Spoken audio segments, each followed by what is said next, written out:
And there she is. Well, welcome everyone to our 6th Oregon Truth in Labeling Task Force meeting. It's great to see everyone here on screen. Tom, I'm looking at you. Can you see my screen okay? Yep, I can see everything, Dylan. Thank you. Terrific. Thank you so much. Sorry, I'm not in my usual location, so don't have my usual setup, so I appreciate a little assistance there. That's great. Well, welcome everyone. I'm going to look to Alex to double check. Do you know if we have a quorum, Alex? We do. Terrific. Well, let's dig in then. So thank you everyone for everyone for showing up today. I know we have a couple of folks who are going to dribble in. I think Jenny and Anya will both communicated that they're running a few minutes behind, but we'll still be able to dig in here on the meeting. Thank you all for the hard work that you did between the meetings, and thank you for your patience with the chair and co-chair in getting all of the information to you. I am grateful. I think that I'm hoping that we'll see in front of you as we go through today's meeting that the hard work that everybody did behind the scenes really has helped to narrow the focus of the various proposals that are on the table. And I think, I'm hoping at the end of today that we'll have a really clear path forward on what our next steps are, and able to make progress towards narrowing what our proposal is, and then ultimately being able to direct and help draft the report that's going to come out of this whole process. So welcome, and thank you all for joining. Sorry, nothing like a good pair of alpacas to cheer you up. I've already welcomed you. Our announcements are the same as before, which is that we will have our public comment period at the end of the meeting. We have time for 5 public comments. So if you do have public comment and would like to message Alex during the course of the meeting, and he'll be able to put you in a queue, and then we'll unmute you at the end. Alex, am I forgetting any announcements before I move on? No, I believe that covers it. Terrific. Okay, so the first thing we wanted to do as a group is to do a little bit of an overview of the state recycling lists, which is to say, as we went through the feedback that we received on the various proposals in front of everyone, we realized that not everybody had the same level of understanding about the state recycling list system. And so we have asked our esteemed colleague, David Alloway with Oregon DEQ, to walk through the state recycling list process and the differentiation between the different levels of the state recycling lists. Thought it would be very helpful, and we as DEQ is required to help us out, we asked David to join us. And so with that, I'll put the talking stick to David, and we can go through his slides.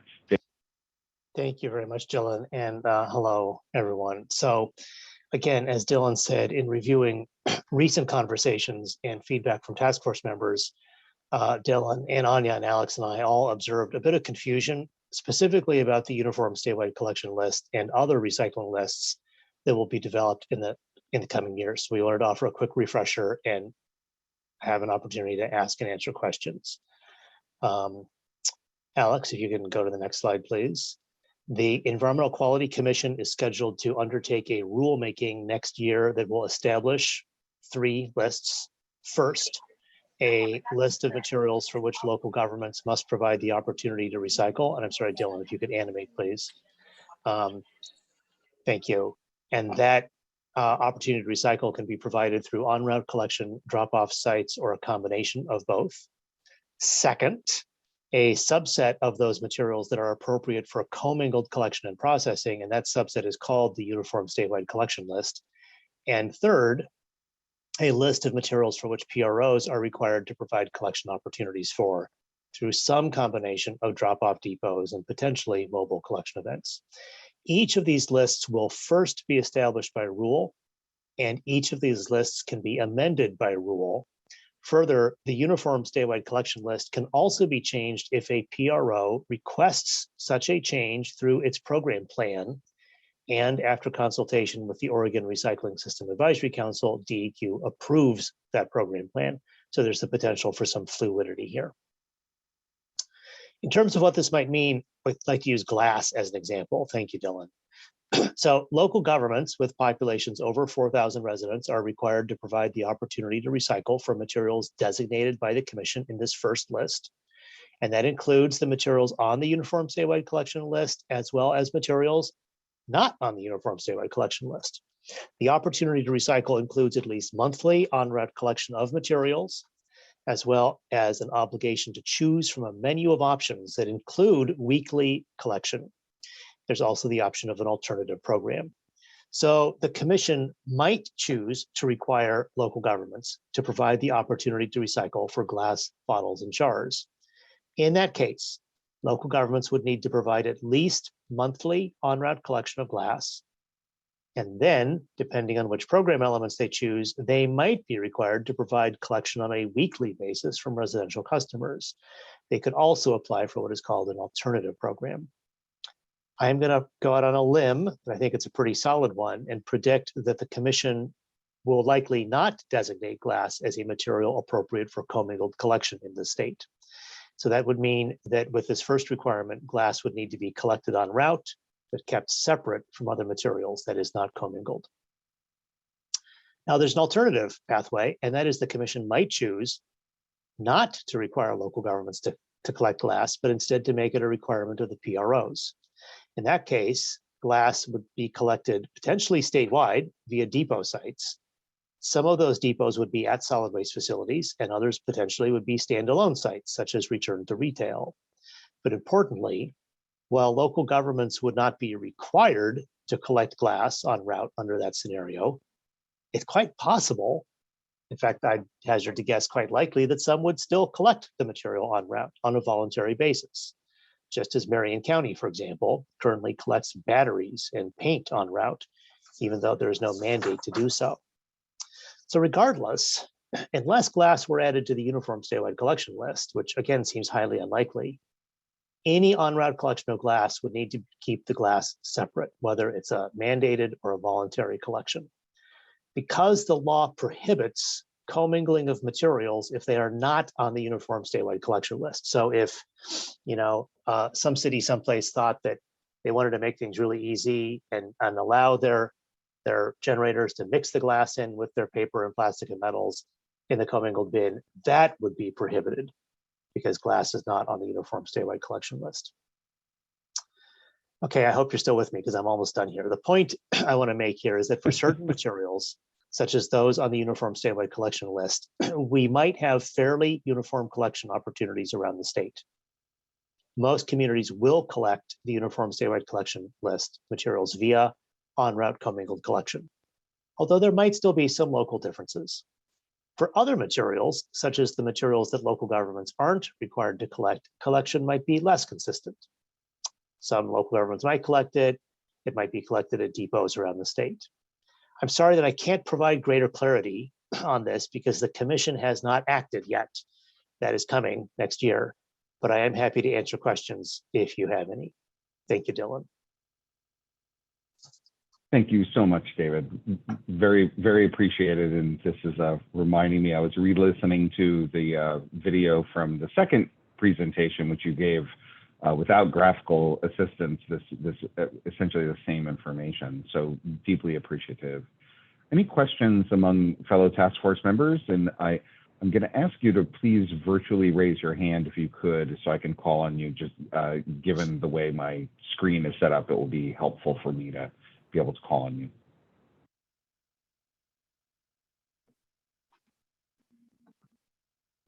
David, will we, while I'm waiting for others to ask you any questions, will we have you for the length of time of this meeting? So if we have a question and how a particular component of the proposal interacts with the lists, we can ask our expert, we can phone a friend, so to speak? I will be here for the duration of the meeting with my camera off unless you call on me. Thank you, David. All right, I want to give one more moment to be able to ask. The different proposals reference these various lists in different ways, and I think we'll interact with them in different ways. And so I just want to give one more chance for my fellow task force members to ask any questions you might have. All right, hearing none, we will move on. Thank you, David, and hang in there. We'll give you a ring, I bet, in a little bit. So thank you. I'll be here. Thank you. All right. So I wanted to, we're going to review our straw poll results, but before we review our straw poll results, I want to reiterate my gratitude. And I don't know if Anya has joined us yet, but it would be gratitude from both the coach, myself and co-chair Brandon, in your reviewing the various proposals. And I also would love to really speak directly to Kristen and the ORA members on the Truth in Labeling Task Force of the flexibility and hard work that they've obviously put into and the deep thinking they've put into on the subject, and their flexibility in giving their feedback on the two proposals that are on the table, even on their own. And so I will give a little reflection of the chair and co-chair, and then Kristen, I would love to offer the chance to you to offer your own reflection of that. We took the proposals that were discussed and the straw people that we kind of beat up in the last meeting, really, adjusted and took a look at them and moved pieces around, those Legos around, to try to be responsive to what we heard and what we actually voted on a couple of pieces on the components of our straw person proposal, and then sent that back out to you. And we saw the same from the ORA proposal, which everyone then got Kristen was very helpful to give us the breakdown of that proposal. Kristen, would you like to offer a little brief reflection yourself, and then we can kind of dig into the straw poll results? Sure, Dylan, thanks. If you're asking from our viewpoint of what we did with our proposal, we just tried to work through that perspective and say, okay, what do we think people can come to consensus on within this piece and do it this way? And I feel like you and Anya tried to do the same. You incorporated a number of the items that we had included in ours. So you'll note when we voted, yeah, we can support this with some changes and some questions. And on ours, we voted, well, we're gonna, we could support this as is because we offered it. So, I mean, I think that, I think we're all trying to get to the same place here, and hopefully we're moving in that direction as we go forward. So yeah, I appreciate the work. Absolutely. And I guess that was why I wanted to call on you, Kristen, is that I saw that really clearly reflected in the process. And I wanted to just sort of say that it felt very much like this, that we were kind of driving towards consensus, which is something that maybe was not as bright lined earlier, which is great. Oh, I'm sorry, Dave, go right ahead. Hey, Dylan, I just wanted to let you know, you said that you couldn't see on your screen, but Dr. Brandon has joined us. So thank you. Thought you would want to know that. Hi, Co-Chair Brandon. Hi, thank you so much for, can you hear me, Dylan? Now we can, yeah. Okay, sorry. I was just gonna say thank you and absolutely echo my thanks for all of the task force members for all of the due diligence and homework up until this point, and especially our colleagues at ORA who provided really helpful feedback. Thank you, Co-Chair Brandon, and thank you to everyone. Okay, so let's dig in a little bit. So again, everyone received the detailed proposals, and you also received the very helpful breakdown of the ORA proposal and what was changed and what wasn't. Obviously, everybody took their time to review those proposals and to take a vote. And so the chair vice chair proposal we found had some pretty strong support, where we had 8 that supported as is, and then 5 that supported with changes. And those changes, those requested changes, were specifically written out in the that straw the voting document. Hopefully everybody got that spreadsheet as well. And then in the Aura proposal, 6 supported it as is, 2 supported it with changes, which there were some notes in there, and then 5 opposed the Aura proposal. The good news is, as Kristen had noted, is that the support with changes on the chair and the vice chair proposal, as well as the edits to the chair and the vice chair proposal, were essentially informally in dialogue with one another, meaning that the chair and vice chair was trying to articulate pieces that fit in Legos that were from the Aura proposal to put in, and then there were some additional Legos to painfully continue this Lego metaphor for many, many years now, moving forward, to be able to say, hey, offering up Legos that they felt fit into that proposal. So what we ended up landing on, and what I was hoping to be able to discuss today, is what co-chair Brandon and I did with help of DEQ, is combed through that spreadsheet and took those Legos, what we believe were each individual of the Legos that were offered up by the Aura changes, and as well as the non-Aura requested changes. And we believe we integrated it into a proposal that we were,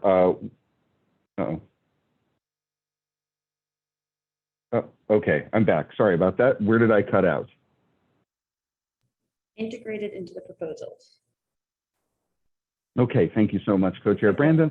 So integrated into the proposals, and so what we were going to propose to you all today is that we were going to share that Word document. I'll stop sharing this wonderful red panda. Who doesn't love a red panda? And look at the Word doc, and then walk through it together, have discussions, potentially live edit it, and if we need to be able to call some votes. Is anyone opposed to that process moving forward? I guess the only thing I would say, Dylan, in the process is the goal today. I would like to go through this just as you described and discuss what we can accept and not, but I also would like it not to be, okay, that's it, we're moving forward with a written proposal. You know, as you know, I represent a pretty broad group of people, and I need time to just run back and check and make sure that I didn't miss something in this short meeting of something that was relevant. So my request would be is if we're getting to the point where we're going to vote on what it is we're going to put in a report, we have a little bit of time before we do that, and we can do it in the same form I see as we've done these other polls. You know, you send out a poll and say, here's where we are, and where are you on this? And in a way that's quick enough that doesn't slow down the process, because I know we're now in magical May aiming for a June 1 report. So that would be my request just on process. Yes, Task Force Member Mitchell, I think that is a reasonable request, and I think that's I would agree to that. I'd look to the co-chair and the other members of the task force. I would, however, say that my hope is that we find a good consensus agreement at the end of this meeting, and that we have that vote very quickly, meaning maybe by even the end of the week, to be able to have that, given how much time and how much of the Aura proposal is integrated into this proposal. I certainly would not want to see this process start over, because we do have to start drafting as soon as humanly possible. Is that a reasonable stricture to put on your request? I agree. I'd say between now and Friday, or the latest on Monday, would be fine with me, and in a way that it wouldn't slow down the process. Yep. Absolutely. And of course, this is not a, oh, I'm so sorry. Go right ahead. Sorry, I think I'm on a little bit of a delay over here. I was just going to say, Dylan will get to this shortly in our announcements and what's coming next, but we have a public input period. And so this is by no means a baked final proposal that we are getting to today. We still want it to be a very inclusive process moving forward.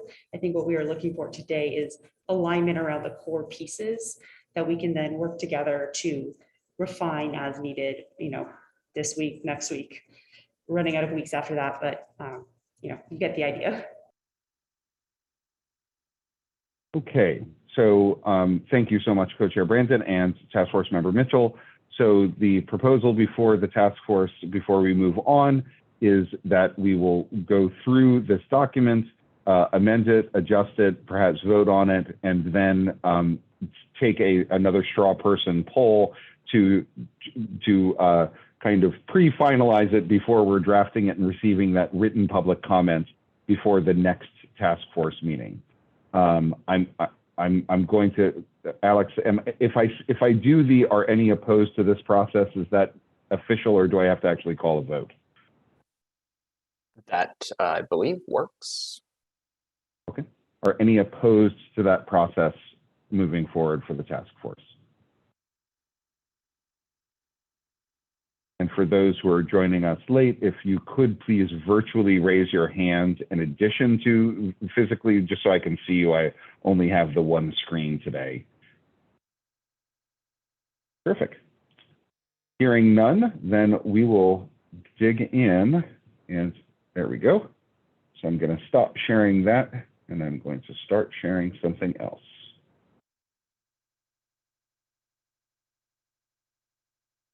Okay. All right. Is everyone able to see the document in front of you? Tom, I'm leaning on you. Okay, good. Need that thumbs up. Appreciate Gotcha, it. Dylan. Task Force Member Eggleston, thank you. Okay.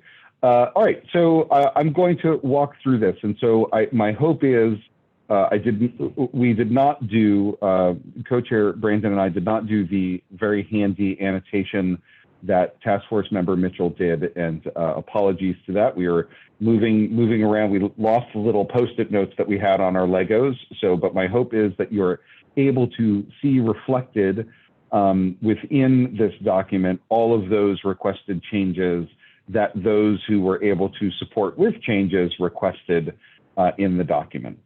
So the first is really starting with a big if. So if a recyclability claim is made on a package and that recyclability claim is text and or a symbol, and that symbol would be a symbol like the RIC is, the RIC as mandated in 36 states is indeed a symbol because it has the chasing arrows. So if a recyclability claim is made on package, text and or symbol, that one, for items on the Oregon local government collection list, referring back to David's presentation a moment, the USCL, the Universal Standardized Collection List, is a subset of that local government collection list, you'll recall. You allow recyclability claims, text and or symbol, and require all claims to follow standards for language, including instructions where needed. We actually will, I believe, discuss a bit of those standards, but again, we're trying to stay at high level as possible to kind of get in there. Two, for items covered by the bottle bill, that you would allow recyclability claims, again, text and or symbol, and require all claims to follow standards for language, including instructions where needed. And then three, for items exclusively on the Oregon Depot list, you would allow recyclability claims, text and or symbol, and require those claims to follow standards for language, including instructions where needed. And like an example would be, is that the instructions must say drop off recycling only or something similar. Co-Chair Brandon, we had another phrase that I didn't capture in here other than drop off only. I can't remember. I believe it was a language suggestion from Aura. Do you recall what that was? Kristen, please jump in, but I believe it was separate recycling or something along those lines as well. That was it, separate recycling. Or so recycle again, separately, something similar maybe. to that. Yes, recycle separately, there you are. Okay, and then for all other items, you prohibit claims of recyclability. An exemption would be this, and this is, again, you'll kind of see this picked up from earlier proposals, that it would allow for the use of recycling symbol only if surrounded by a circle with a 45-degree slash, that universal do not symbol, and that would solve the 36 other states problem. And there was a question about how that solves the problem. And it solves that problem because the 36 states that require the RIC with the chasing arrows actually don't say that they cannot have that line through it. So if a company wanted to comply with those 36 states, which we kind of dug into a little bit last week with our industry experts, they still would be able to, except they would have to have that slash through their through the RIC code imprinted on the bottom. So we found that was a compromise measure, but again, that is able to adhere to those the legal stricture put in place by those 36 other states, but still being able to address the concerns that we heard from the task force. And then lastly, we discussed allowing, or this is where we were, actually, I think I had a slightly earlier draft because there are a couple words that are missing here, is that we wanted to actually mandate embedded consumer recyclability labeling via commonly used smart labeling technology, if adhering to all the above language, but that mandate having a very long on-ramp, and we discussed a decade on-ramp. So that would be something that I would put forward to the group to discuss. And then these are other recommendations that we actually felt were part and parcel. It's just that those were more of a piece together. These are still just as important. This is not a list in degrees of importance. Those 5 are very interrelated, whereas these are not as interrelated. That we would provide time for packaging producers to prepare any changes to be adopted. That DEQ coordination would have coordination with other West Coast states, but that would not mean that they would follow those West Coast states, but they would just communicate with those West Coast states in the development of lists. That we would require DEQ to review state criteria against enforceable federal statutory or regulatory recyclability labeling within 180 days of implementation at the federal level. Permit DEQ to adopt federal criteria in lieu of state recyclability labeling requirements, obviously subject to Oregon legislature's oversight, and to support federal labeling improvements at the federal level, something I thought we could discuss if we all agree exactly what that would look like. Okay, Alex, yes, actually, would you mind, I'm gonna stop sharing for a moment, and Alex is going to share the most recent document with edits. And then because there are a couple of other grace notes here that we had changed, and I thought I had changed them myself, but apparently I did not. So I'm giving it back to Alex. Thank you so much. Okay, so as you can see here, so there are a couple of grace notes. You can see here the separate recycling, recycle separately or similar. Oh, you made it all very small. Would you mind bumping up that percentage there?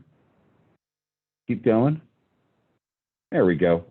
Okay, so you can see here that we're mandating embedded consumer recyclability, but 10 years for compliance, and then scroll down. Okay, so under 6, there's provide time for packaging producers for any changes to be adopted, and that would cover all the above items. So that's not something you need to add to each of them, but it covers all those above items. That DEQ coordination with West Coast states, that again, I already read that to you all.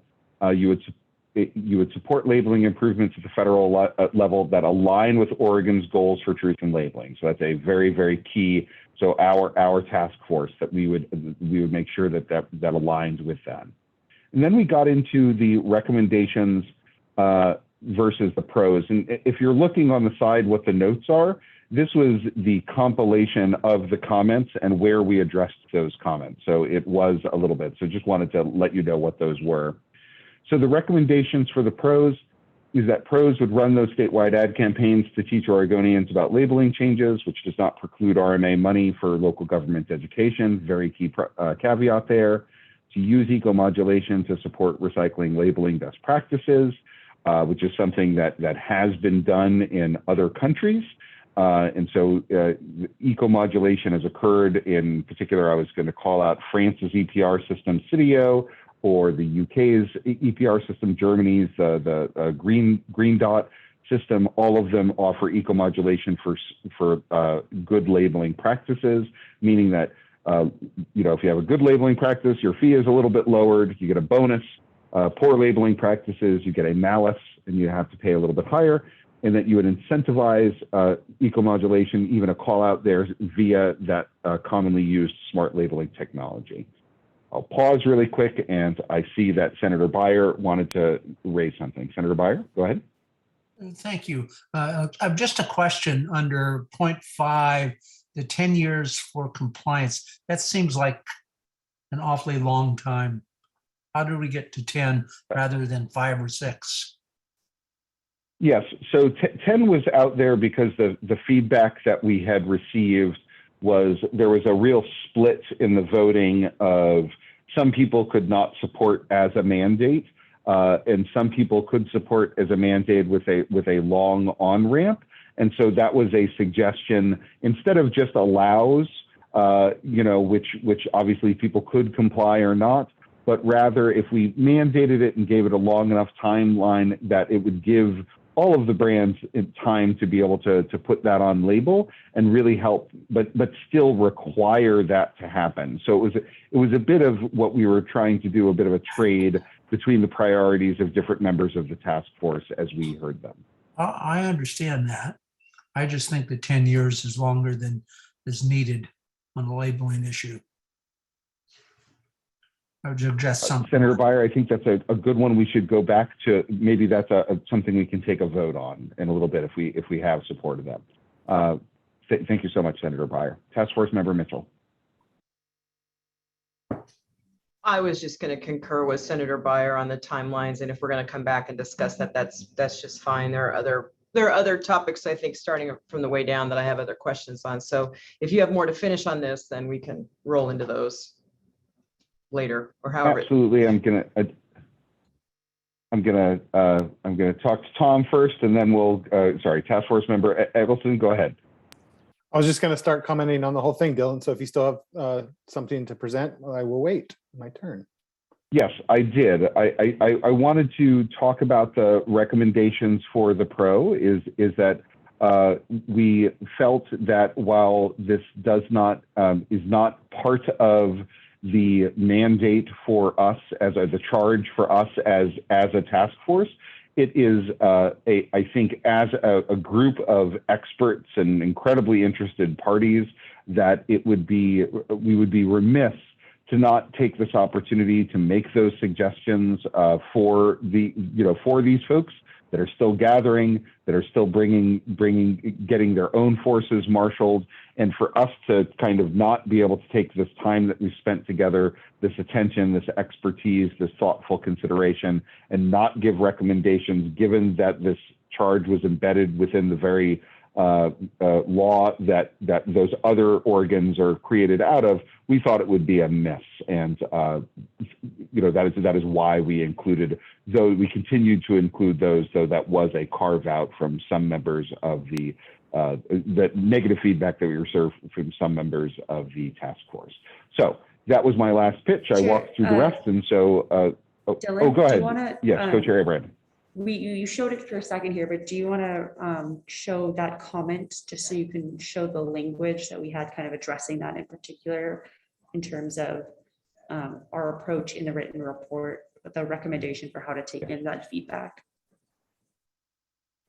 Absolutely. So I'll read that for folks who can't see it.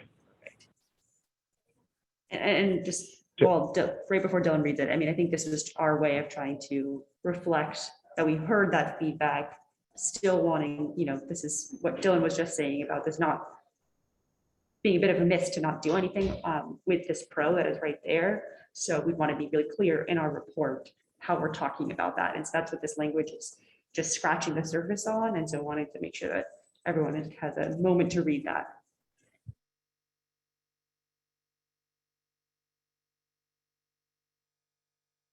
Okay.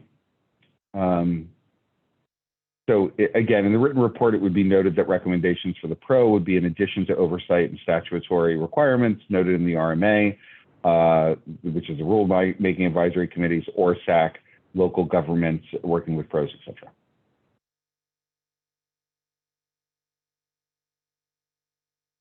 Okay, so having given the time to address that, I would love to be able to answer other questions, and I actually would like to go in the order that we first had, which is Task Force Member Mitchell and then Task Force Member Eccleston.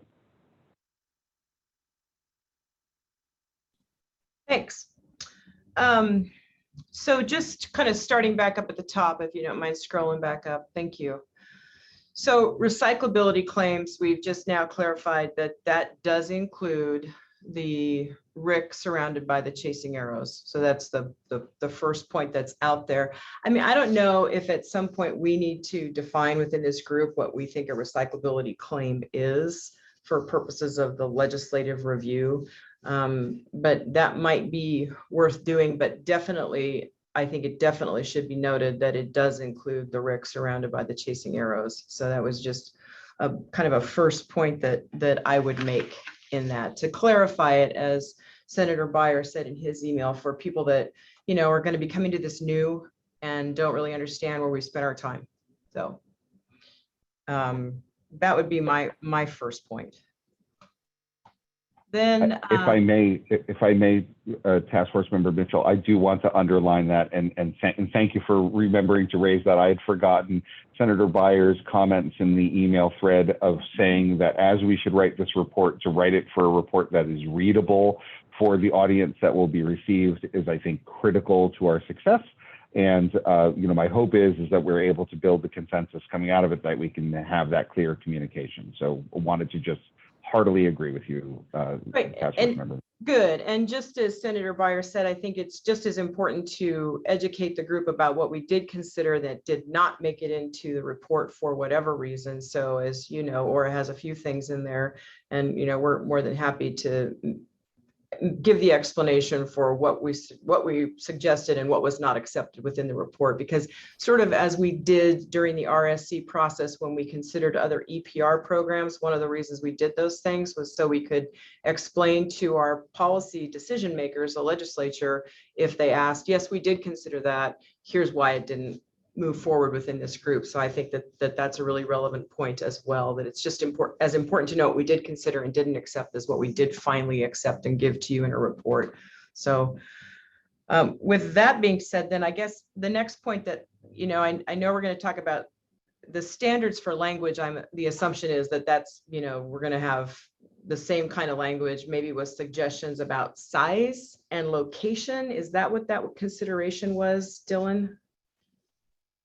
Yeah, well, that would be a conversation I think we need to have about those standards. I think we have some draft language that Co-Chair Brandon has been working on to present and discuss among the group. But yes, that would be the concept is some of that. I think we had a suggestion of like 75% of the label. I don't know if that is something we may have to come up with some adjustments on that labeling size. But yes, that would be the idea, is that we would have some considerations for that we would discuss and include and edit together.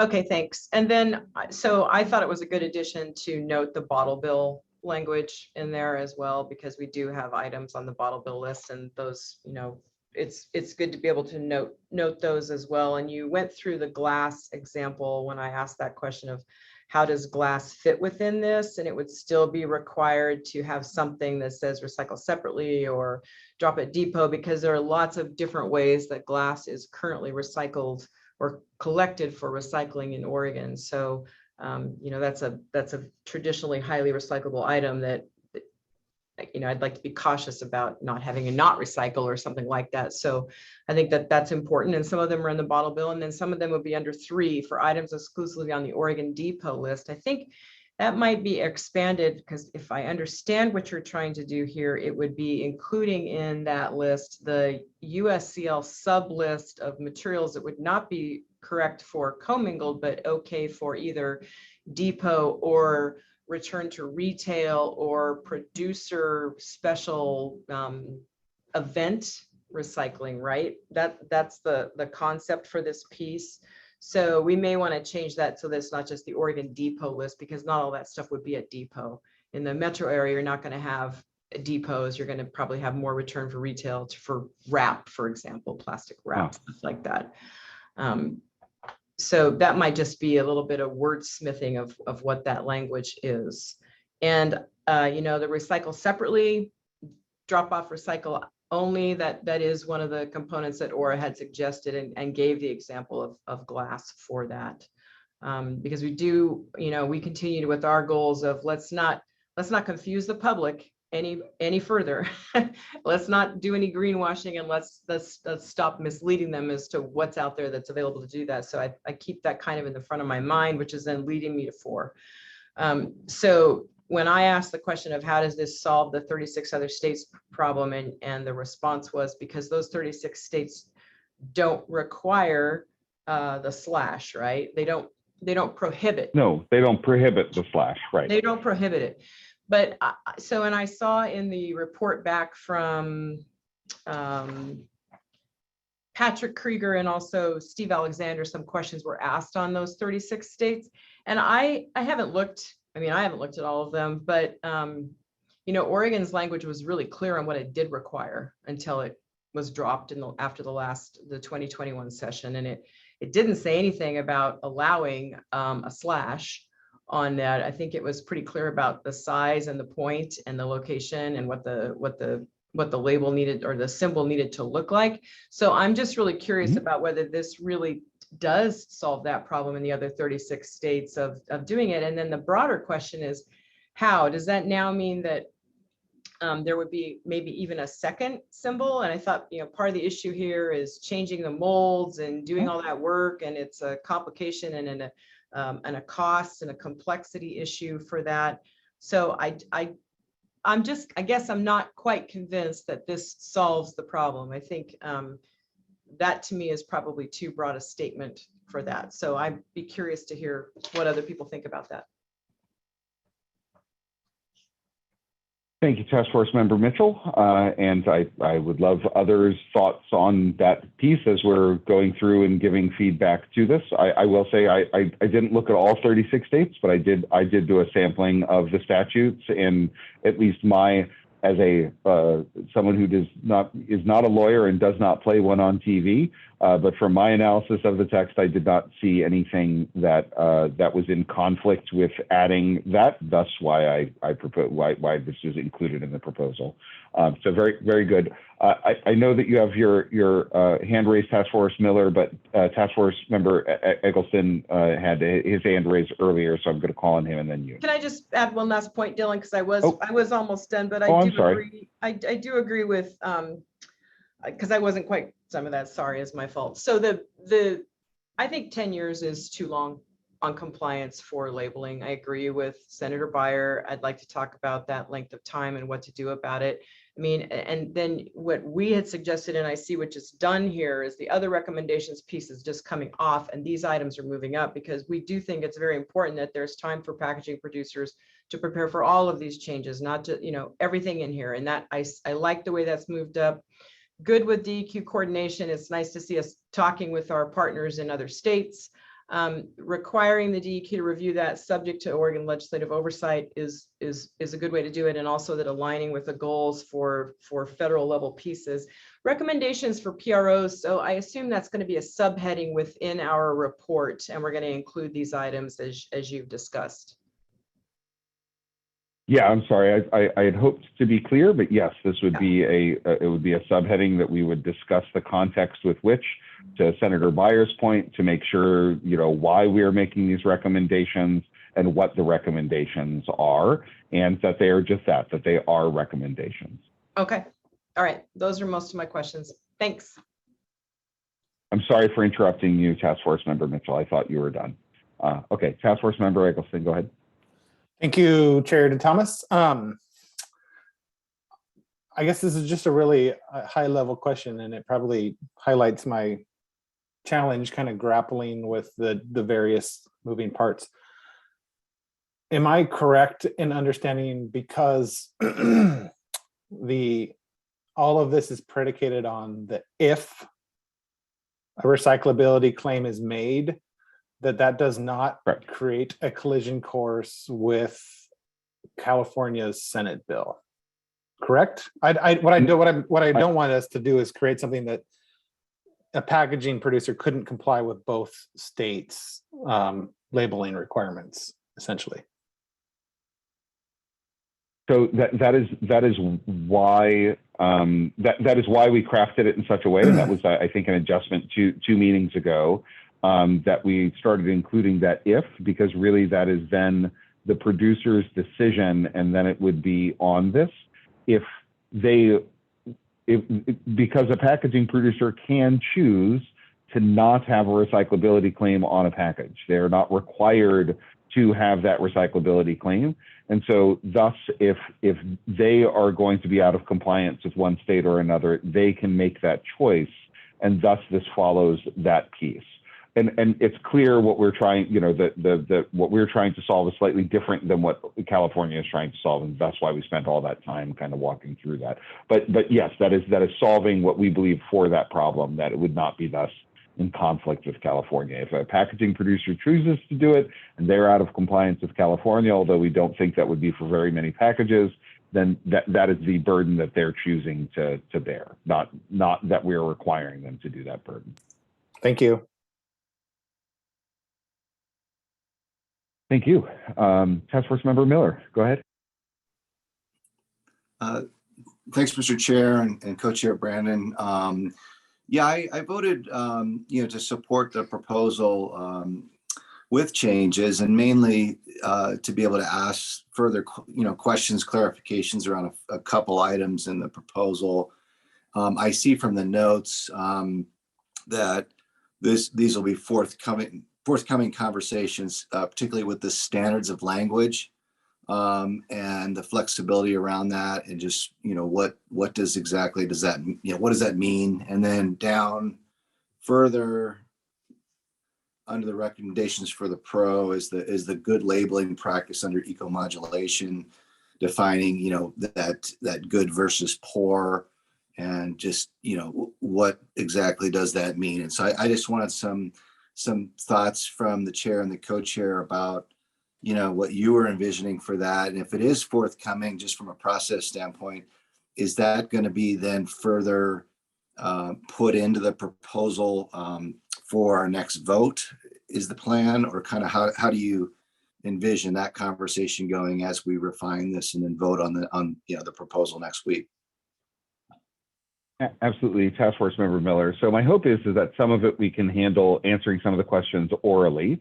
So during this meeting right now, and then obviously this is not the length of the report. This will have to be integrated into the report. So some of it I think we would be able to vote on, but my hope we can vote perhaps even on some pieces during this meeting. So maybe I can take the last question first, and then the second question later. Is on this question is what I had addressed during the presentation, is that in the report you would clearly identify what a good labeling practice would be. And honestly, that would be left up to the PRO to be able to distinguish what that labeling practice is. I could share examples, and perhaps that's a good idea as follow-up, of the UK, Green Dot, and Citio, so 3 European EPR systems that offer this as an incentive for companies to use a specific label, a means of communication for consumers, so they are eco-modulated down, and they've done their own testing around their labels, and they believe it's effective. And the reason the PRO is in that game is that they are running the system, and so a cleaner system is a better running system, and that's why they're incented to do that. And so there's different examples of that. In fact, actually I could share the research, but it's in the original research that Alex had shared with the task force before our first meeting. In all of those compilations, there's examples of it in that report that showed all the various labeling examples. So nonetheless, I'm happy to pass those on. So does that answer that question before I go up and address the other question? Yes, thank you, Mr. Chair. That's perfect. Thank you so much. Would you mind scrolling back up, Alex? So the other question, and we will get to, actually, I'm going to pause on this. We will have the standards for language, but I'd like to kind of get through the rest of it, and then we can kind of dig into it. I think it's open to debate whether or not the how to recycle would would help comply to those standards for language, depending on what the standards are. Again, I think the how to recycle label can sometimes be a hot button topic in Oregon, but I think something that would have some sort of standard how to recycle potentially could follow some of those, as it is a pretty clear communication, as I see it regularly when I go to the grocery store. So, but we will come back to that. Task Force Member Postgate, and then Senator Buyer. Thank you, Chair Thomas. I just I want to state that I agree with Senator Buyer, and the 10 years is too long. That's my opinion there, and I'd like to discuss that further, as it sounds like the rest of the group. The other thing is the recyclability claim. You know, at the moment, for at least the general public and most of the people out there, anytime there's a chasing arrow, that to me and to most people is a recyclability claim. So when that's answered with, this is more of a technical question on for the plastics industry experts, but most of those resin codes are on the bottom of a bottle or a bottom of something, right? And we had a discussion about the difference between a change in the label and a change in the molding. It seems like you would, correct me if I'm wrong, but you can't, a lot of stuff that use a wrap or some sort of a shrink thing to put a label on, it's going to be more difficult to put a circle with a slash through it on the bottom of that bottle, right? Than to just change. I don't know. It's not an easy solve to the 36 states, other states problem. I guess what my head's going technical, right? You can require it, but then it might be pretty difficult to do. So that may be a question for some of the experts in the industry there. Ideally, we'd remove that requirement from all the 36 states, but that's for later. Did that make sense there? Yeah, so it does make sense, Task Force Member Postgate. So I guess, again, the thinking, and if we were listening to the task force and the experts well, is that we heard a great interest in reforming the process. We also heard a great interest among the task force members that they wanted to be bold and strong in making suggestions for this. And we felt that if you as a packaging producer are choosing to adhere to those 36 states and you feel that's required, and you would like to continue to sell your products in Oregon, and something is deeply unrecyclable, let's say a number 7 plastics, that it would require you to amend that stamp to be able to put a cross through that chasing arrows. And again, this is sort of trying to say, if you need to have it in these states and you feel that this is a requirement, but we as Oregonians want to add something to that would be easier to comply with than some of the other suggestions that were on the table, we felt that was a middle way to be able to do that. And again, this is an if. It's if the company decides that they must have that RIC on it. And the nice thing is that the RIC is still there, which we heard from our industry experts. And I know that if I called on Task Force Member Jansen, she would underscore for us that the RIC is still needed by many members of the recycling system. So that was our thinking behind it, at least. Okay, thank you. And I appreciate the more aggressive stance. And I don't have a problem with the RIC on there. I just don't think that the chasing arrow should be around it necessarily. Okay, thank you very much. Absolutely. Sorry, Senator Buyer, you had your hand up? You pretty much answered my question before on the item on the pros. And I think one of the things to keep in mind is that the recommendation of the pros, they're going to be the ones who are going to have to figure out how to do this in their pricing structure and all that. So I don't think we need to go into detail on that. This is just a suggestion that they consider equal modulation, and that's probably enough. You pretty much covered that point though, Dylan.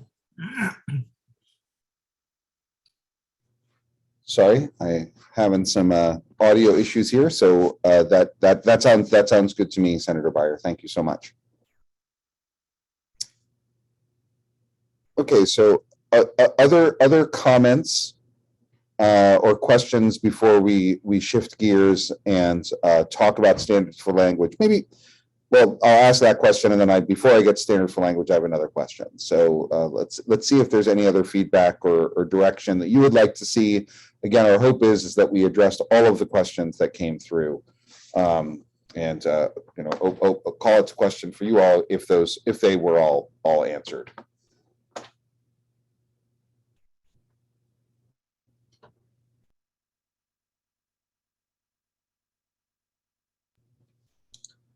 Okay, so hearing none, then the next thing I wanted to raise, and I am keeping an informal tally here, and I don't know if Alex, you were able to, but I believe I heard 4 task force members note that they felt that 10 years was too long for compliance if we had that mandated embedded consumer facing recyclability. Is that accurate?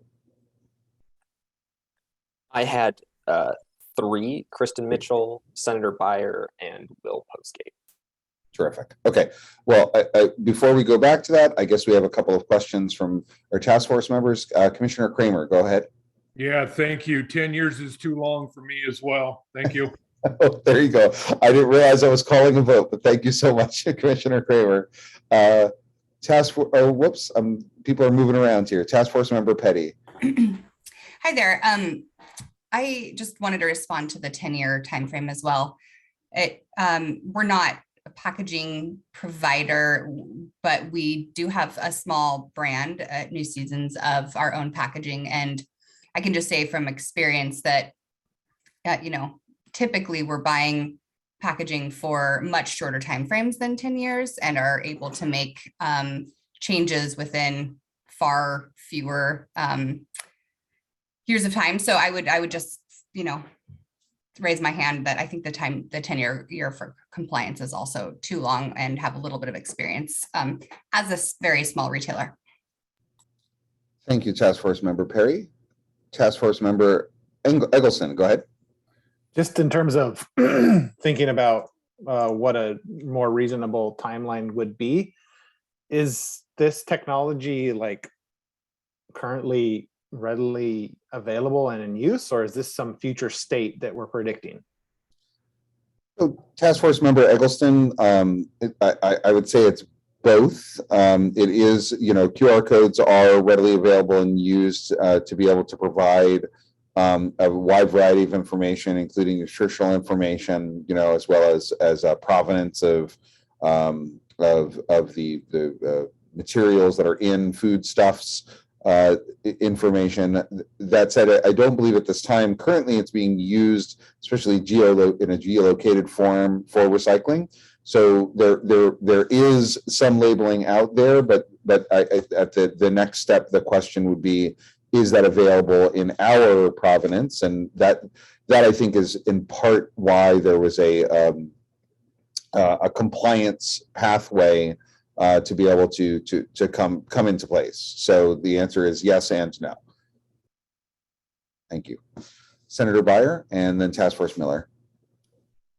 Well, I would, speaking to the time period, and producers modify their packaging all the time for various reasons, mostly for marketing reasons.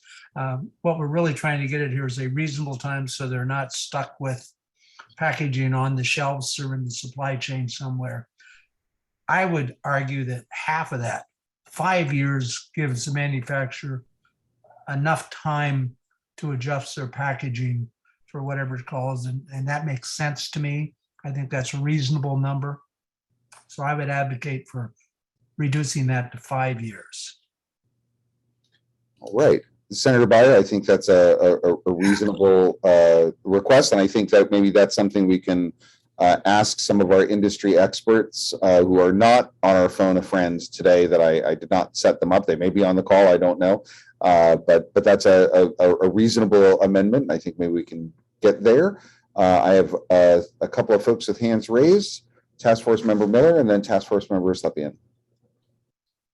Yeah, thank you, Co-Chair. Just to clarify, whether it's the 10-year or the 5 years for compliance, Senator Buyer just proposed, is that when we issue the report, begin obviously when the report is to the legislature, or is this begin when 582, is operational, right? And the PROs are created. And so I just wanted a point of clarification on, when does that compliance period start? I guess I was assuming it's when the 582 and the PROs start, but again, I just want some clarity around that. It doesn't really say here. It doesn't say here because it has not been decided. So the question is what we are potentially making recommendations to legislature to be able to write legislation, to be able to pass, and that the timeline would be decided in that piece of legislation. So perhaps that would be tied to some measure of 582 implementation, although none kind of hop off the page to me that are exactly 5 years out or 10 years out, or whether there's a separate, date or timeline, given that compliance for this is functionally different compliance from the RMA. So the answer is we get to decide. Dylan and Sean, this is Senator Buyer. I would just comment that when we passed 582, the assumption by the committee was that there would be future action because you never get it right the first time. So I think these are recommendations that are going back to the Legislative Assembly, and they will likely address that in 2023, I would think. Thank you, Senator Buyer. Task Force Member Miller. Task Force Member Slepian, go ahead. I just wanted to answer some of the questions from the producer side. 10 years, I think, is too long. We don't need 10 years. 5 years sounds reasonable, just because while we can make design changes very quickly, we are still really struggling with supply chain backups that we're not expecting to clear up until sometime into 2023. So I appreciate Sean's question about when this is going into effect, but know that there is a backlog right now, and especially when it comes to printing what we call custom print, which is what a state-specific label would be. We're just not able to meet those types of demands right now. So 5 years, I think, is a fair amount of time to get that lag gone, get the supply chain running again, and meet all of the requirements, keeping in mind that Oregon is only one of several states considering these types of requirements, and there are different labeling considerations for each one that will require different custom print for each state. So but I want to say that I do support the 5-year proposal. Thank you so much. Task Force Member Mitchell.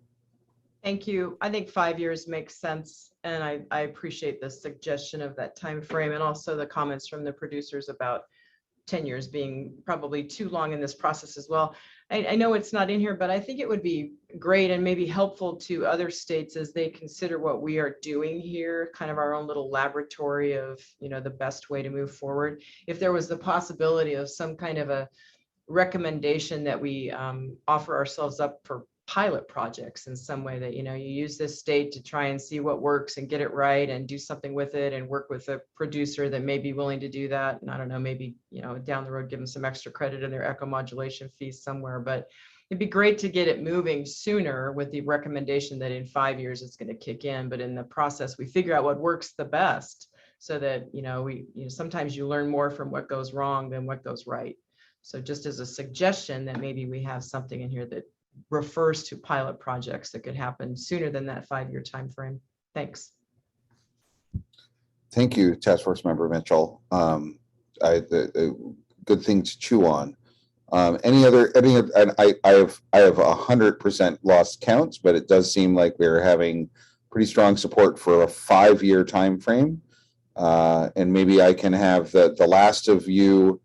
And I think we can't do it visually, so if you wouldn't mind, we can't do it with the little icons. So I'll put it on the table, and I know that we have a couple of our task force members are off camera. I think Anya, sorry, Task Force Co-Chair Brandon, Task Force Member Bulow, Task Force Member, oh, there's Petty. There's Commissioner Kramer. Thank you so much. Okay, so I think now we have a quorum on screen. So I would put it to the group of, do you agree with an amendment to number 6? No, wait, sorry, number 5, that it's mandate embedded consumer facing recyclability and allow for 5 years for compliance. If you are in favor, please raise your hand. And I'm going to ask if Alex, keep your hand raised, please. Alex, were you able to capture that? And yes, I got, let's see, one more time. 1, 2, 3, 4, 5, 6, 7, 8, 9, 10, 11, with Jenny voting no. Okay. Or not supporting. Any voting, any vote, or sorry, any opposed? I'm sorry, I had a phone call and I missed that vote. Ah. I wasn't voting no, I just couldn't hear it. Okay, the vote was moving from 10 years to 5 years for compliance. Oh, yes, of course. Please raise your hands. Thank you so much. Appreciate you. Sorry about that. Just trying to stick to the rules given to us that we created ourselves and we voted on. So thank you. Thank you for that. All right, terrific. Look at that. We're building consensus. We're finding changes. I'm very, very pleased to see this. Okay, so would love other comments or questions. Again, you know, this is our time to spend, and you'll see that the co-chair and your chair spent a lot of time kind of, you know, grabbing those Legos and putting them in, and just want to look at these and see if we're addressing the various questions that you raised and making sure that all of that's good.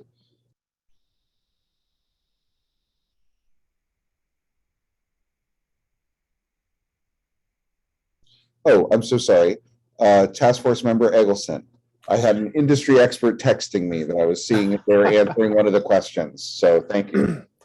No problem, Dylan. And this is not a suggestion, but it's just something that I recall. I don't know where it came up, but there was some concern that the current RIC with a circle around it and a 45-degree slash through it will cover up the number that is the most important thing for the recyclers. And so is that a concern here, or is that kind of a moot concern? I don't know the answer to it, but I'm aware that was brought up. Could you rephrase it? I'm not sure if I quite understood the question. So I think it was maybe Mr. Alexander from the recycling, or maybe Maya even said that, you know, if it's the RIC is a pretty small mold on the bottom of a bottle, for example, and if you then and it's a mold, so it's not just a print or high definition, and if you inject a basically circle around it and put a slash through the middle of that circle, you're going to obscure the number 1 or the number 5, and so you can't tell then what the RIC's trying to say to the recyclers. And I don't know if that's just not a concern, or if that's a real concern in this proposed solution. That's a great question, and I don't know the answer to that question, and I am going to do my best to continue being your chair and not look at my phone, because I am being texted by some experts and trying to answer these questions. So I will work to address that. That's a good note to take. And perhaps the next person I'm calling on will be able to answer that question. Task Force Member Jansen, go right ahead. Thank you. I will partly try to answer that question, which is I do agree. I've been having conversations with people that have their molds that use the RIC code, and they've talked quite a bit about not only the costs, but the concern of identifying a material when it's originally made, because a lot of times there might be a base part that is the original material that might be a number 1. But then maybe something else happens to it, whether it's like a PVC label or something that gets on the top of it, and that label could be something different and then it gets marked differently. So it can't be recycled potentially in our current system. So yeah, I think other people should weigh in, but I do absolutely agree that that could be an issue if it's on the actual material itself on the bottom of a mold. The only other thing I was going to bring up was going back to point 3A when we talk about drop off. The one thing I think we probably would agree on is that a lot of drop offs, people will tend to bring garbage and other things, and unless it's staffed, that might be where the PRO comes into play. A lot of the MRFs I've talked to that have had drop-offs outside of their facility said, unless it's staffed, you're going to get a lot of different materials. So I don't know if that's something we could add in our language, or if anyone has anything else to say about that. I actually would very much like to call in. I'm going to phone our expert and ask if we still have David Alloway here online, and maybe he could address that. Were you paying attention, David? Were you able to capture that question? I was paying very close attention, Dylan, because I'm taking notes on this meeting on behalf. Oh, gotcha. So I heard every single word, and I wrote them all down as well. Well, let me try to respond, Nicole, to your excellent question. And while I'm at it, respond to something that Kristen Mitchell said earlier about the word depot. The term depot in the Act is, I believe it's not defined in the Act, but by context, the word depot clearly is not limited to a solid waste transfer station or a MRF. A depot, because Section 22 of the Act, sub 1B, speaks about covered products of which a producer responsibility organization must provide for the collection through recycling depot or mobile collection events. And that could include return to retail. So that was actually more to Kristen. Nicole, to your point, the question about staffing at depots or drop-off sites, I would suggest is one for implementation of the Act and is not within the purview of the Truth in Labeling Task Force. But your point is noted, and I will add that Section 22 sub 7 of the Act requires the Environmental Quality Commission for any materials identified for depot collection by the PRO to set, quote, collection targets, convenience standards, and performance standards, unquote. Those performance standards could include, if warranted, requirements that depots have some degree of staffing. So it could be addressed through those rules. And also, any materials that are collected through a depot are still subject to the requirement of responsible recycling and responsible in markets. So if they're badly contaminated, someone is going to have to clean them up. And who that someone is depends on who's responsible for those materials. In many cases, under this Act, that's going to be the PRO. So the PRO, if the commission does not require staffing of depots, the PRO will have an economic decision to make. Do they want to staff the depots to reduce their contamination removal costs downstream? Or do they want to leave the depots unstaffed and then have to do more to clean up the materials after they're collected? Thanks. That was a terrific, thorough answer. I want that level of expertise on tap every time I have a question in my life. So thank you, David. I appreciate that. Task Force member Bulow, go ahead. Thank you. I just wanted to chime in on the topic of the obscuring of the RIC. I think that if the cross the strike through symbol is required to have a 45-degree angle line through the number, especially when the RIC is very small, that would definitely cross right through the middle of the number, which, if it's already difficult to read, which it often is, could very well obscure it entirely, which if the RIC is not supposed to be this consumer informing number, but it is actually being used by the MRFs, I think would be a problem. So if there was if there's a way, I don't know, to shift that strike through so it's not going through the number exactly, as long as we're not so specific that we can't, that the producer is then not able to keep the RIC visible, I think the strike through could still work. Anyway, I do think it's a real concern and we should consider it as if we want to make that recommendation. That's all. That's an excellent question. I would say that I believe you could do molds where the line still goes, it just doesn't touch and cross the number, that you still have that line. Again, this is from deep experiencing of carving into potatoes for printing. So knowing that you can do that as a solution.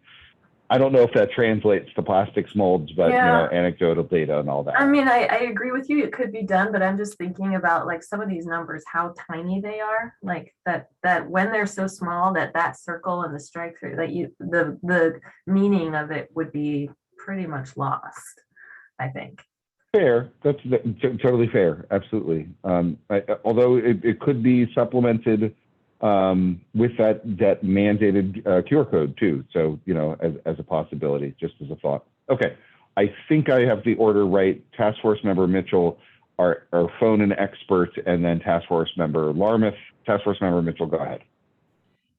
Yep, thank you. So wouldn't it just be so much easier if we could just get rid of the chasing arrows, and then we wouldn't have to have these conversations about lines? But I just had to throw that out there because I know that that's, Thank you, Task Force Member Mitchell. Not well appreciated in this group at this point. I do have a lot of hope that Patrick Krieger and the Plastics Industry Association, like they testified last time, are going to move on that. And maybe it will be a moot point that we can move off of this because they do make the effort to correct that in the other 36 states. But in the meantime, I really just wanted to respond briefly to David's point on depot language. And yeah, I agree. And I think, there's more to depots than just what happens in a landfill or a transfer station. For example, Garden Services has a depot you can come in as the public. So does my own collector where I live in South Salem. There are other places to do it. But what I don't think people think about when they're looking at these things is thinking about return to retail like a depot. And it goes kind of back to what Senator Buyer said about how we write this report. It's probably more important that we explain that within the report than worry about whether we just call it depot here. And by that, we can say what we mean so that when we're educating the legislators that will be making these policy decisions, they understand what we're talking about as well. So just as a point to David, thanks. Thank you. I would like to also state for the record that I, as a staffer for the Recycling Partnership, also is going to be working with folks behind the scenes, as Patrick Krieger noted, and Dan Felton, who is your fellow task force member with Ameripen, who went on the record and said that he is working for reform of that. I know our expert, Steve Alexander, is as well, and we will endeavor to update this group on that, the progress towards that. So just wanted to highlight the alignment there. Our phone a friend has risen his hand. So David Alloway, go ahead. Thank you, Dylan. I appreciate for speaking out of turn here as I'm not a member of the task force. Thank you for calling on me regardless. I just want to say I'm a little confused about something that this issue that keeps coming about the slash and how the slash will obscure the resident identification code. Brian, perhaps you could help explain here. In the context of the chair and vice chair's proposal, the slash only applies to materials where A, the producer chooses to put a recycling symbol on it, such as the resident identification code, and B, the material is not on the Uniform Statewide Collection list, is not otherwise accepted by local governments, and is not on a depot list for the state of Oregon. So in that case, the material is not intended to be recycled in the state of Oregon. So why do we care if people can't see the number, but what they do see is a circle with a slash, which is the universal symbol for don't recycle? Fair point. Thank you. Thank you. Appreciate it again. And Task Force Member Larmouth, go ahead. Thank you, Mr. Chair. As usual, Kristen Mitchell took all the good information I had to share about depots. And the other thing I was going to say about Task Force Member Bulow's comments is that I've seen RIC codes that are too small to read, and I think it's possible that there's been a erosion of standards or lack of enforcement around the intention of those RIC codes, how big they need to be and how clear they need to be. And there are some products where they may be technically complying with the law by having the information on there, but when it's so small it can't be read, they may have a different compliance problem on their hand than before we come along with our little slashing stick. So I don't know if that varies by state as well, how small the RIC code can be, but I would agree that in some cases it's already too small to be useful. Yeah, and I'll be clear. I think that it's a we are trying to solve that. All the conversation about the RIC is trying to solve for one specific challenge that we're trying to address, and that would not be all recyclability claims, but rather a way to address the challenges around that particular recyclability claim. And so I think that accessibility question, to be able to talk about that, to be able to dig into that, I think is going to be key. That may not obviate the need for the RIC or changes to the RIC or anything along those, but it may require other changes to, clear communication around recyclability, outside of the RIC. So I just want to make a differentiation between the two of those things. Okay, Task Force Member Jansen, and then Task Force Member Bulow, and I think we're about to run out of time for this piece, but go right ahead. Thank you, Dylan. The one question I'm going to ask, and this might be kind of playing a little bit of devil's advocate, thinking about packaging and materials and the RIC. The one thing that we collect quite a bit when we go to different events where it's collection events or depots is nursery containers. And as we all know, black is not our friend necessarily with nursery containers, and a lot of things are black, but I would almost consider it packaging for plants because it is in retail stores and it is collected in currently curbside in Portland for some items. But if you had, I know styrene is one of the materials, number 6, that is in question about going in potentially. And someone can correct me, David, if you need.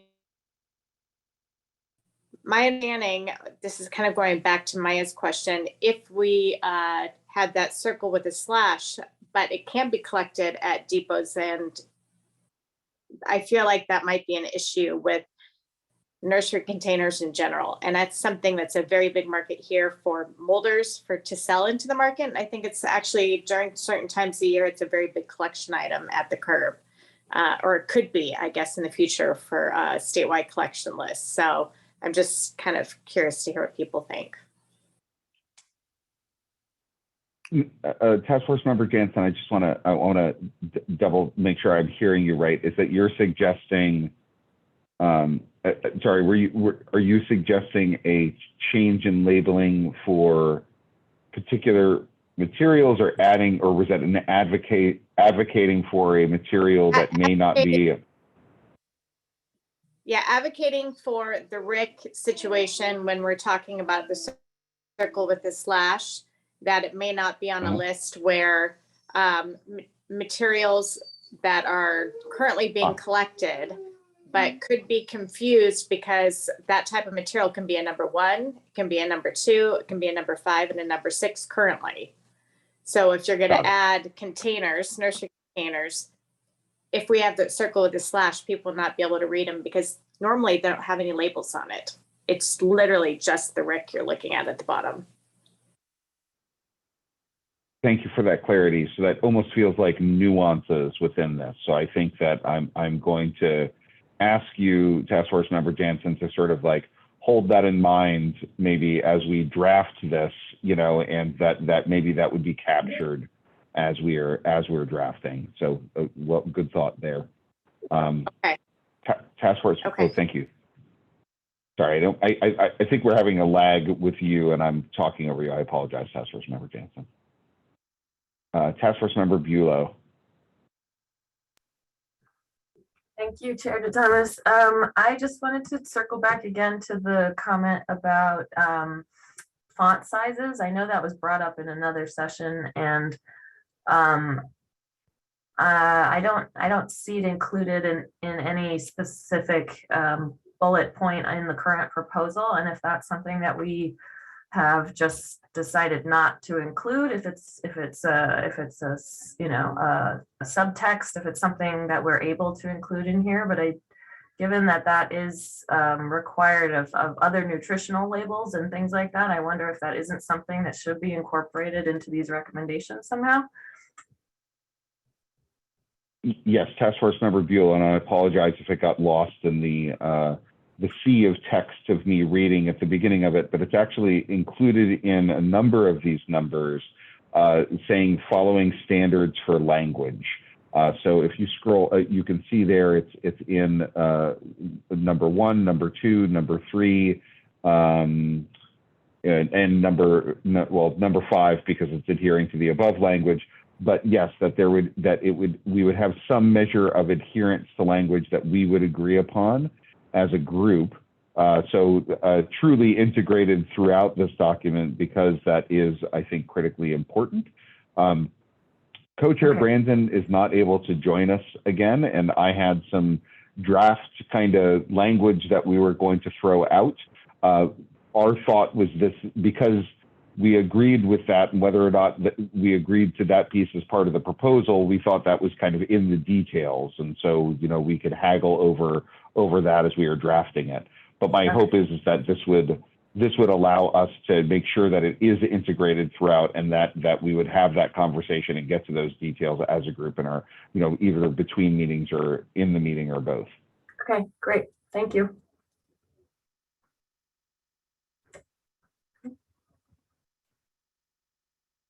Okay, so I will pause really quick.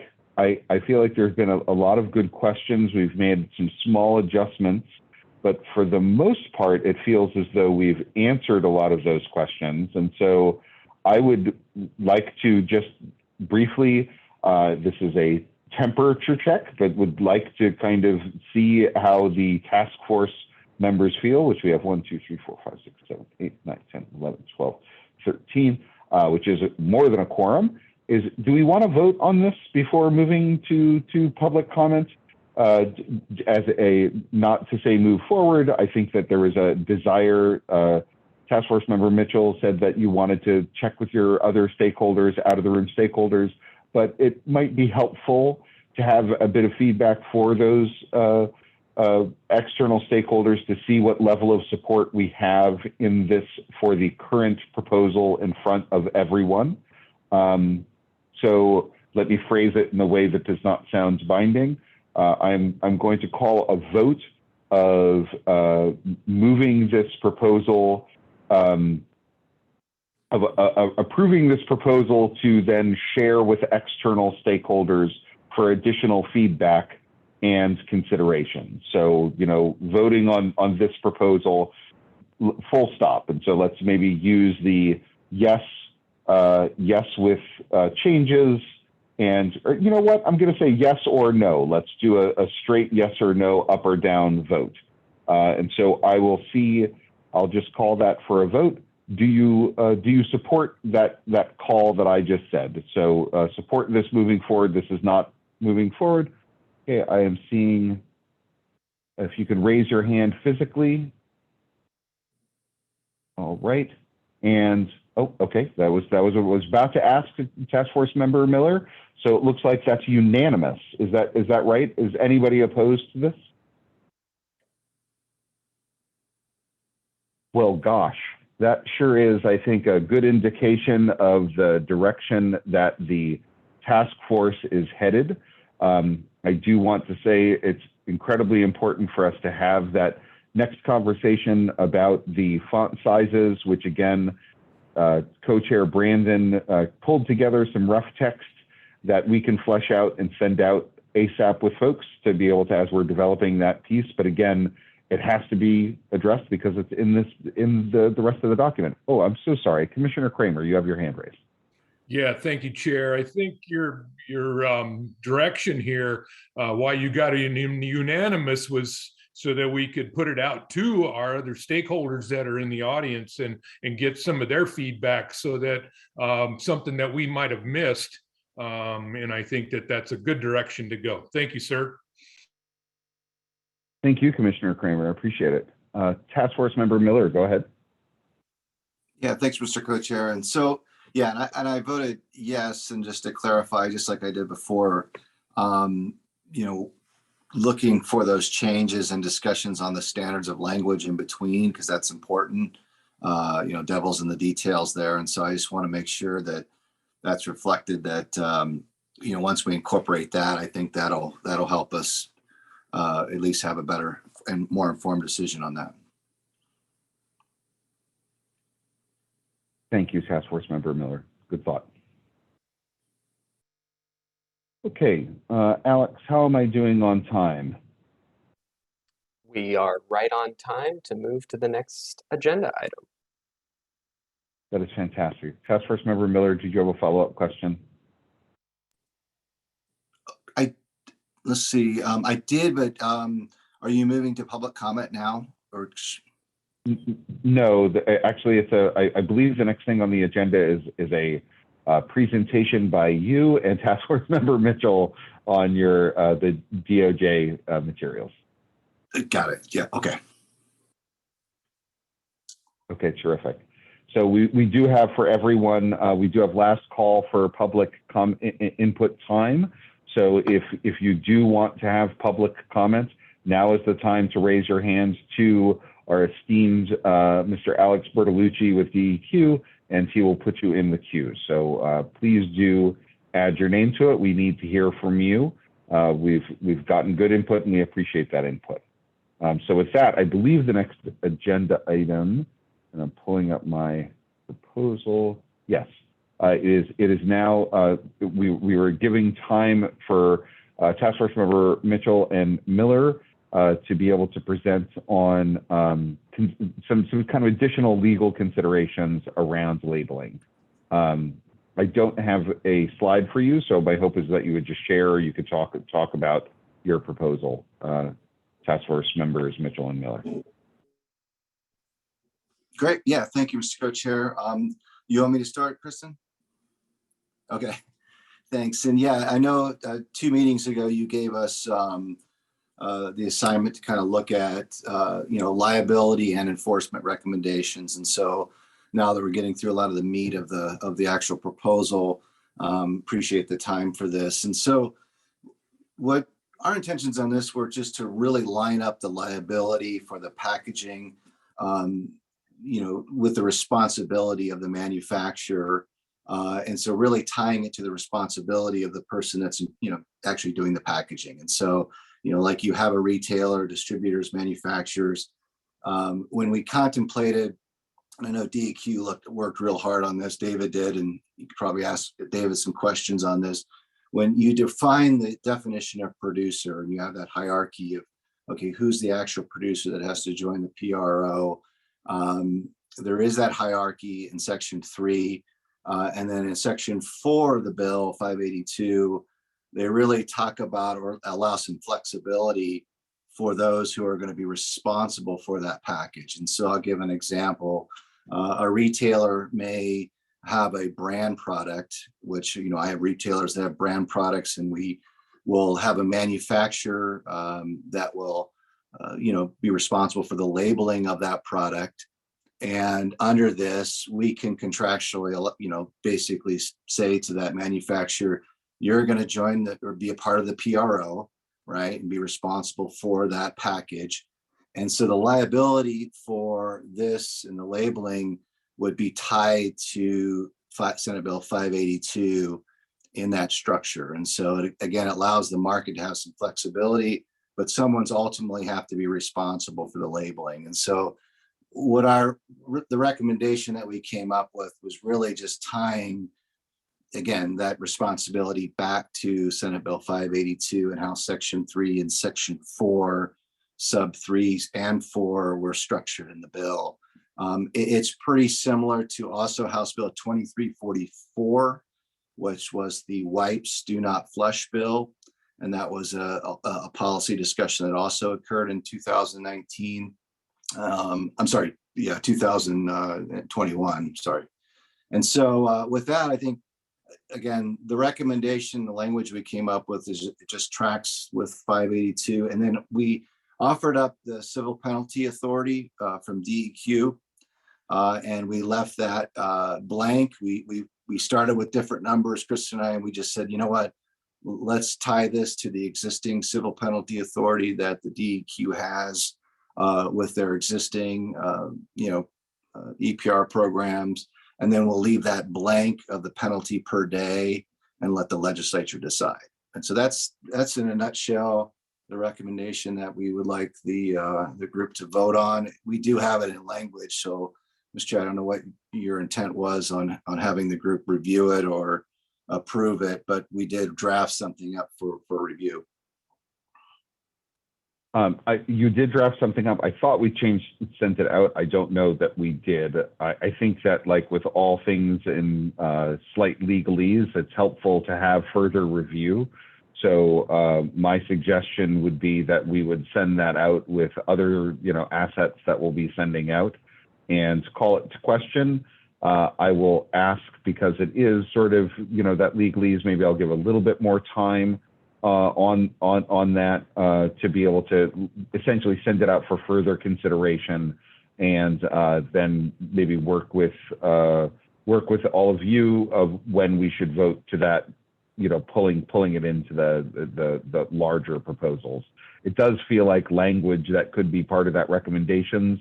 And so as we're, this is now that we're aligning around this proposal and hopefully going to vote on a final version of this proposal, we're going to be sharpening those pencils and putting them to paper. And I think having that be something specific to consider and vote on, I think would be wise.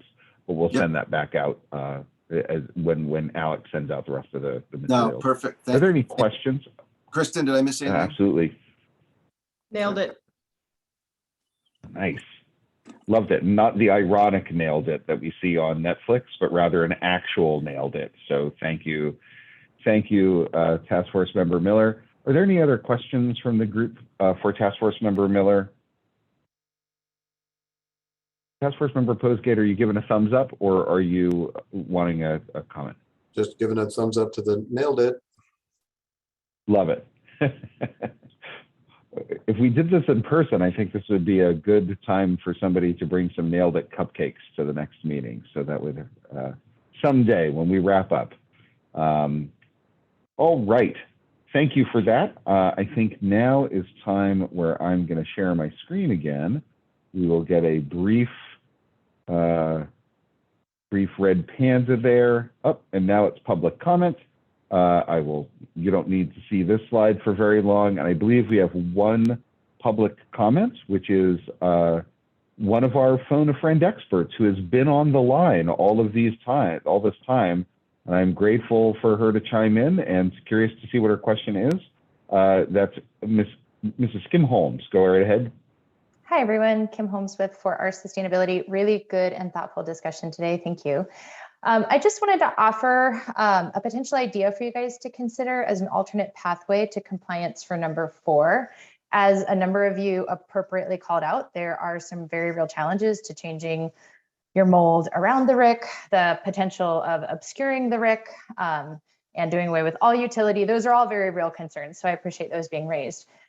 One option around that could be if you allowed a brand to use a smart label to perhaps indicate that an item is not recyclable, could perhaps save them on changes to the resin identification code. Now, it doesn't potentially eliminate, the confusion if people go to the resin identification code over the QR code, but if the goal is to eventually move people towards a mandate of using smart labeling, that could be a way to accelerate that adoption and overcome the limitation for perhaps changing the rick in the mold, but providing that instructive information to consumers. So just wanted to offer that for thought.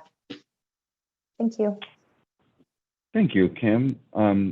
very thoughtful. And so that's number 4. I asked Alex to share it back up. So it would be for compliance to number 4 and connected to number 5, which we changed from allow to mandate and shrunk that time for compliance as well. So would love a conversation about that before. We don't have to vote on it necessarily, but to have some conversation and consideration.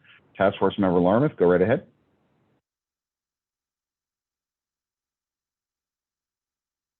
You're on mute. You can fill that bingo piece on your bingo card that you're on mute. All right, thank you. Sorry about that. I just had a follow-up question to clarify for Ms. Holmes. I think what I heard her say is that if a package has a smart label, that package would not have to have a compliant RIC code. They could leave their RIC code, their RIC untouched without the slash, as long as their smart label had better, more detailed information of what customers should be doing with the product. Do I have that right? Yep, that would be the gist of it. Okay. And so that could solve some, inconsistencies between states, or maybe it's not just QR code, it's putting, somewhere visible on the label somewhere else, not recyclable in Oregon or something like that. But maybe, looking at some other way of communicating outside of the RIC itself about its non-recyclability. Okay, thank you.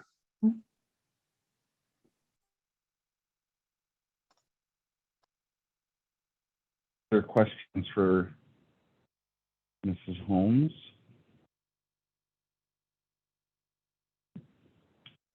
All right, hearing none, and I believe, Alex, we do not have further public comment. Is that right, Alex?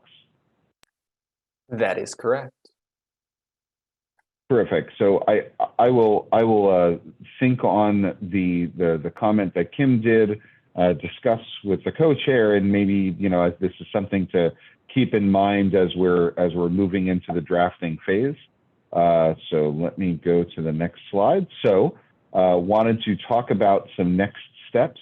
Let's talk specifically about these meetings, and then the actions that I believe we all agreed to here on the line. And I know that my fellow task force members will hold me to what I agreed to because I didn't take notes.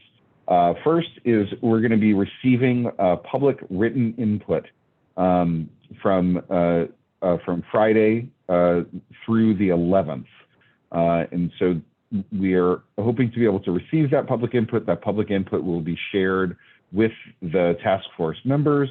And then we will also have an opportunity at that time to have verbal public input. Now, the verbal public input is actually a time that will be held before meeting number 7. So meeting number 7, we still have for 2 hours, because we need this time together to be able to, we're going to be actually editing the report. We're going to be wordsmithing and deciding some of these pieces, integrating some of that public input into this process. I'm so sorry. And doing it, but so we added a little bit of time. So it's for folks that are able to make it on the task force. You can come to that verbal public input. We will be recording it as we record all these meetings, so you can integrate that in. We will then have 2 hours. So if you want to spend 3 hours together, you can join us for that, and then be here for the 2 hours where we'll be editing the public report. Our hope is that the proposals, these high-level proposals, will be baked by that point, and we'll be actually digging into some of the texts that we are, again, sharpening pencils and working on, and we'll be doing that together live on the meeting.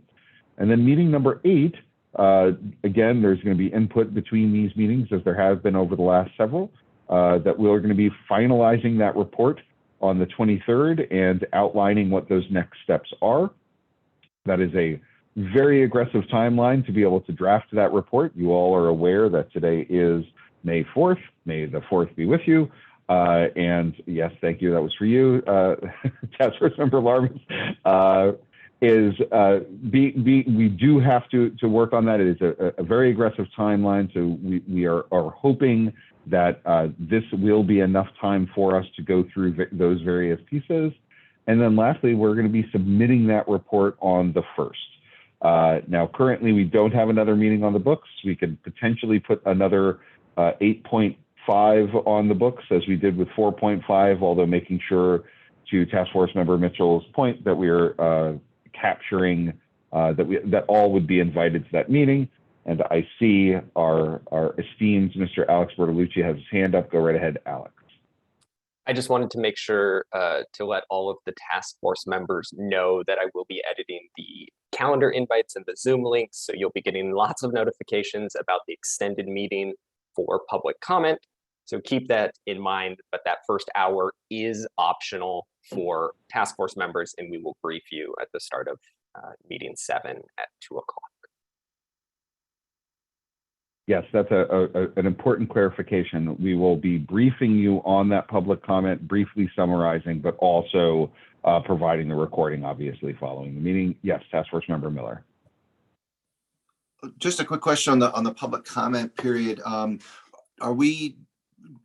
Do you want interaction if we have questions, if someone comments, or is this just the opportunity to comment? Or if we're all participating and have questions, is that something you think's okay?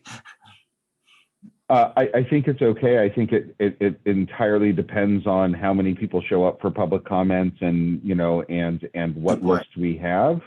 So I think that would be important. Our preference would be written comment, so we can actually address that and address it in a greater amount of time. But certainly, I think that we should ask questions, if they are raised, or comment on those comments as they come in, but just, obviously managing it as we'll have to do, because we will only have an hour for that. Sounds good. Thanks. Thank you. Task Force Member Mitchell, go ahead. Thanks. So sorry if I'm dense on this, but so we start taking written comment on the 6th, and that goes until the 11th. And then somewhere in there, I'm going to guess Alex is the lucky beginning drafter of the draft report. And then we start looking as a group at the draft report and making our recommendations to it. And then when are we looking at that again? And is that about right? Getting that right? Yes, that's right. Our next meeting is on the 16th. So you would have, I don't know, I've not connected with Alex. I'll be sharpening my own rusty pencil myself to be able to do some drafting. And so yes, the 16th is when we would be regrouping with that text to be able to consider and do some live editing as well. Okay, because I'd like to be a part of that drafting conversation, particularly leading with the issues, as we've said with Senator Buyer, of the things that were not accepted by the group but were considered. Work on those pieces as well as just the rest of it. I'm sure there are others in the room that feel the same way, but the more we can participate in that, I think the closer we'll get to a consensus by the time we do get to the 16th, and then on the 23rd. Or is that right? The 16th we see a draft, and then the 23rd we kind of finalize it, and then it's out on the 1st. Yeah, and to be clear, you won't see a draft, because a draft means that it would be complete. I don't believe that we can say that it will be complete. To call it a draft, you will see drafted language by the 16th. So we will get that, and Task Force Member Mitchell, certainly appreciate your offer of writing yourself on the pieces that were not accepted. I think that that addresses one of Senator Buyer's concerns. I think his larger concern, if I understood it, is to make sure that we're giving context of in plain English as to what we're doing, not so much of what was not included into the bill, but rather that this is going to be readable and digestible, and we're not just using a whole ton of acronyms, because Senator Buyer's like, enough with the acronyms. So, I think, to me, that was the spirit, but maybe we can ask Senator Buyer to make sure I captured that. Well, certainly not using acronyms is helpful, and terminology, that things like equal modulation, people read that who haven't been involved and say, what the hell is that? Yeah. But it is important in my mind.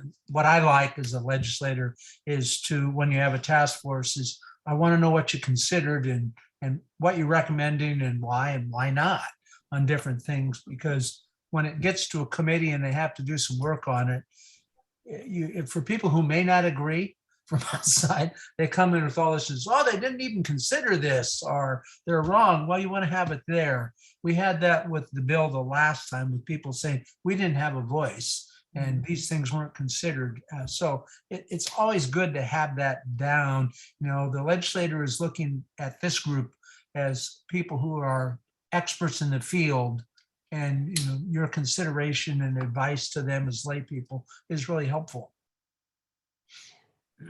That was incredibly helpful context, Senator Buyer. I appreciate that, and I think that's in line for everyone. So yes, Task Force Member Mitchell, that will be a direct follow-up from us. I will huddle with the co-chair after debriefing and Alex, and then we'll be reporting back out.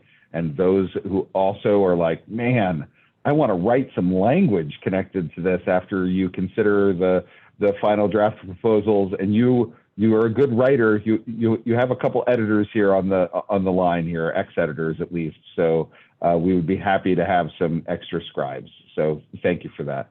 So we will be looking at, So we'll be looking at pieces on the 16th, and then wordsmithing and working on that on the 23rd, with the hope that that's the draft with any sort of final discussion happening. So it's in a final form by the 1st. Is that the right process? Correct. Yeah, I think there's likely going to be some in between, maybe partial meetings or at least language sent out and reviewing. Our extreme bias will be towards clear communication and brevity. We do not want this to be a 50-page report, given the time that we have to consider it. So that is what we've discussed at the beginning, and I would underline again. So hopefully that answers your question. Yep. I would commit on that. And, stylistically, I like it when you open the report, you start off with your recommendations first and then explain them. We're in. That sounds great. Appreciate it. See, look at all these editors. We're going to work together. This is going to be a great report. I'm thrilled. Task Force Member Postgate, go ahead. I just have a real quick question that I might know the answer to.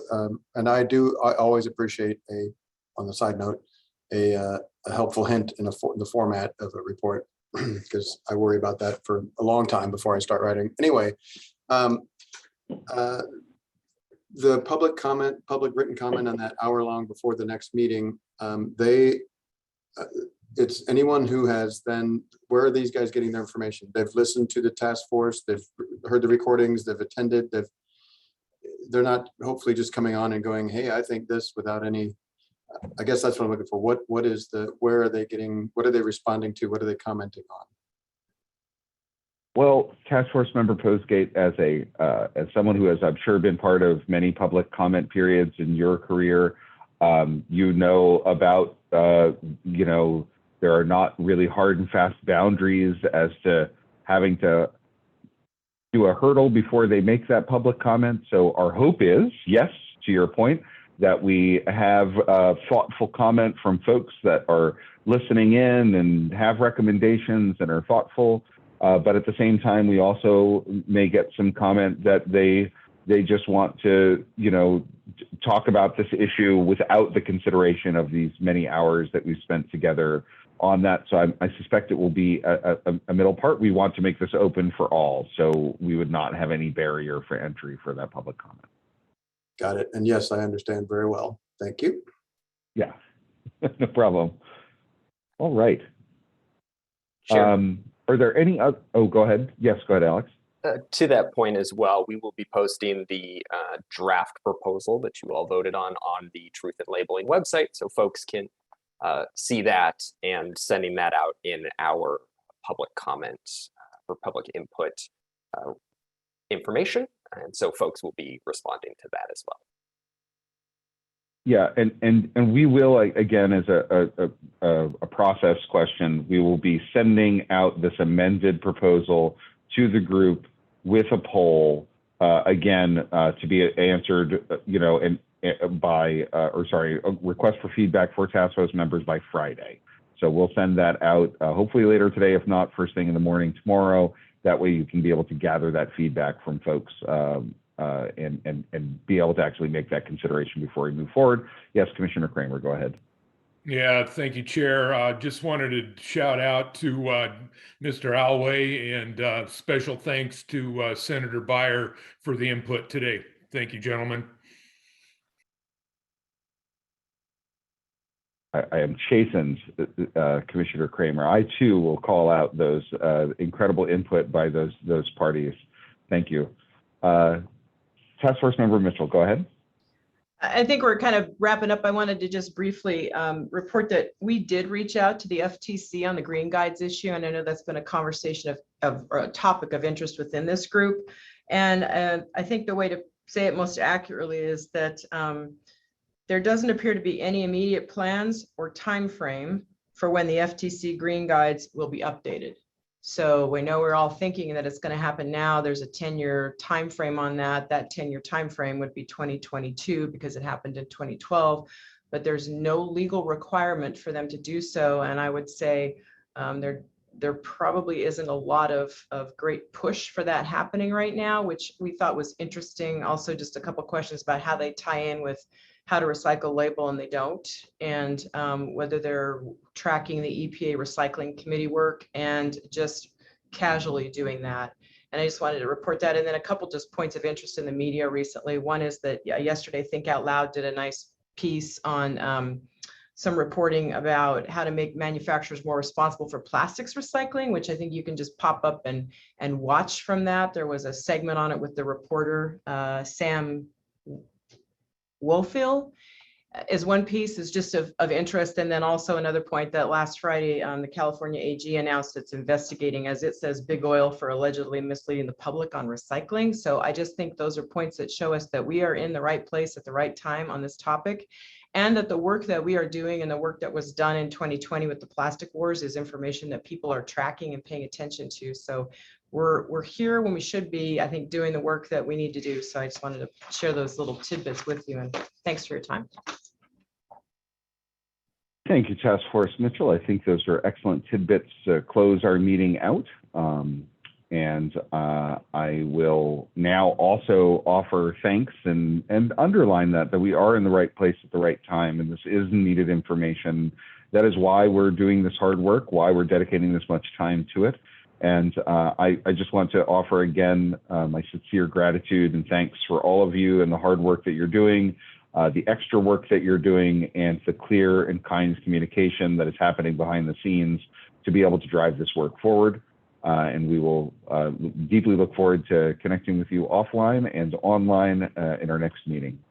And with that, I am calling this meeting to a close. Thank you so very much. Again, task force members and the invaluable leadership and staff of DEQ, Alex and David in particular. Thank you so very, very much. Thank you. Thanks, everyone. Thanks. Take care. Bye. Bye.